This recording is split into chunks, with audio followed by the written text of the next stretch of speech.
ലീഗിന് കോൺഗ്രസിനുള്ളിൽ അവഗണന നേരിടേണ്ടി വരുന്നു എന്ന തരത്തിലുള്ള ചർച്ചകൾ വീണ്ടും തലപൊക്കിയിരിക്കുകയാണ്.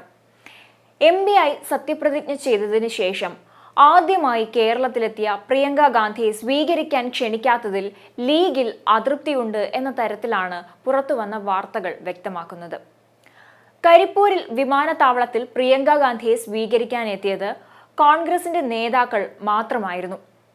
സാധാരണയായി ലീഗ് നേതാക്കളെയും വിമാനത്താവളത്തിലെ സ്വീകരണത്തിലേക്ക് ക്ഷണിക്കാറുണ്ടെങ്കിലും ഇത്തവണ അവരെ പൂർണ്ണമായും ഒഴിവാക്കിയതായും അതാണ് അതൃപ്തിക്ക് ഇടയാക്കിയ പ്രധാന കാരണമെന്നുമായിരുന്നു വിവരം.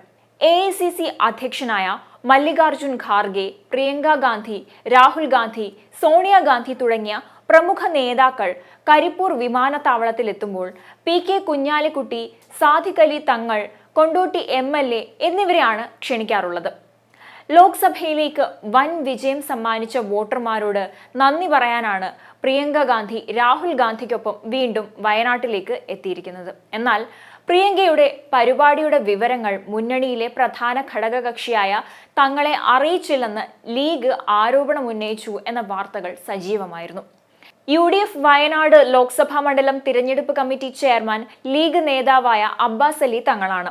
അദ്ദേഹത്തെ പോലും പ്രിയങ്ക ഗാന്ധിയുടെ സന്ദർശന വിവരം അറിയിച്ചില്ലെന്ന പരാതിയുണ്ടെന്നും തിരഞ്ഞെടുപ്പ് വിജയത്തിന് ശേഷമുള്ള ഈ അവഗണന അടുത്ത മുന്നണി യോഗത്തിൽ ലീഗ് ഉന്നയിച്ചേക്കും എന്നുമുള്ള റിപ്പോർട്ടുകൾ ഉണ്ടായിരുന്നു.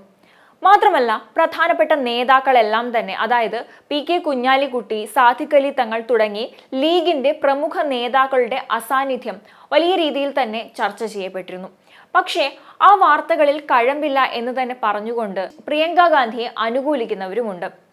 പ്രിയങ്ക ഗാന്ധി MPയുടെ സ്വീകരണ പരിപാടികളിൽ ലീഗ് നേതാക്കളുടെ അസാന്നിധ്യം എന്ന വാർത്ത അടിസ്ഥാനരഹിതമെന്ന് വയനാട് മുസ്ലിം ലീഗ് പറയുകയും ചെയ്തു. ലീഗിന് ഒരു അതൃപ്തിയുമില്ലെന്ന് വയനാട് ജില്ലാ പ്രസിഡന്റായ KK അഹമ്മദ് ഹാജിയാണ് പ്രതികരിച്ചത്. മുസ്ലിം ലീഗും കോൺഗ്രസും എല്ലാം UDF എന്ന നിലയിലാണ് തീരുമാനമെടുക്കുന്നത്. മണ്ഡല അടിസ്ഥാനത്തിലുള്ള ലീഗ് നേതാക്കൾ ഓരോ പരിപാടിയിലും പങ്കെടുത്തിട്ടുണ്ട്. പാണക്കാട് തങ്ങളും സംസ്ഥാന നേതാക്കളും സ്ഥലത്തില്ല. വയനാട് മുസ്ലിം ലീഗ് ജില്ലാ മണ്ഡലം നേതാക്കൾ സജീവമായി വിജയാഘോഷ പരിപാടിയിൽ പങ്കെടുക്കുമെന്നും KK അഹമ്മദ് ഹാജി ഈ വിഷയത്തിൽ വിശദീകരണം നൽകിയിരുന്നു.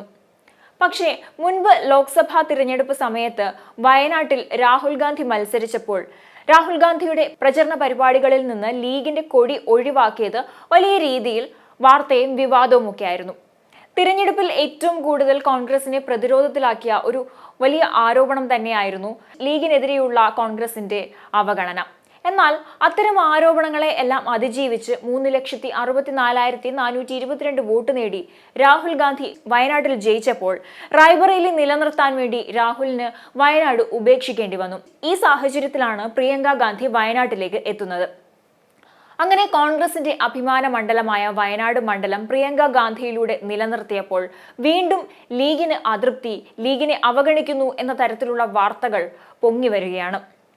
എന്നാൽ അത്തരത്തിലുള്ള വാർത്തകൾ അടിസ്ഥാനരഹിതമാണെന്ന് ലീഗ് തന്നെ പറയുമ്പോൾ ഈ വിഷയം ഒരു വിവാദത്തിലേക്ക് പോകാതെ വെറും ആരോപണങ്ങൾ മാത്രമായി ഒതുങ്ങിപ്പോകുന്നുമുണ്ട്. എന്നാൽ സത്യപ്രതിജ്ഞയ്ക്ക് ശേഷം പ്രിയങ്ക ഗാന്ധിയെ BJP വയനാട്ടിലെ മുസ്ലിം ലീഗിന്റെ MP എന്ന് പറഞ്ഞായിരുന്നു പരിഹസിച്ചത്. അതിനുശേഷമാണ് ലീഗിനെ അവഗണിച്ചു എന്ന തരത്തിലുള്ള അല്ലെങ്കിൽ ലീഗ് നേതാക്കളെ ഒഴിവാക്കി എന്ന വാർത്തകൾ പുറത്തു വന്നിരുന്നത് എന്നതും ശ്രദ്ധേയമാണ്. അതേസമയം കോൺഗ്രസ് പ്രവർത്തകർ വലിയ സ്വീകരണമാണ് പ്രിയങ്ക ഗാന്ധിക്കും രാഹുൽ ഗാന്ധിക്കും നൽകിയത്. കരിപ്പൂരിൽ നിന്ന് കോഴിക്കോട് മുക്കത്തേക്കാണ് പ്രിയങ്കയും രാഹുലും എത്തിയത്. അവിടെ സംഘടിപ്പിച്ച പൊതുസമ്മേളനത്തിൽ ഇരുവരും പങ്കെടുക്കുകയും ചെയ്തു.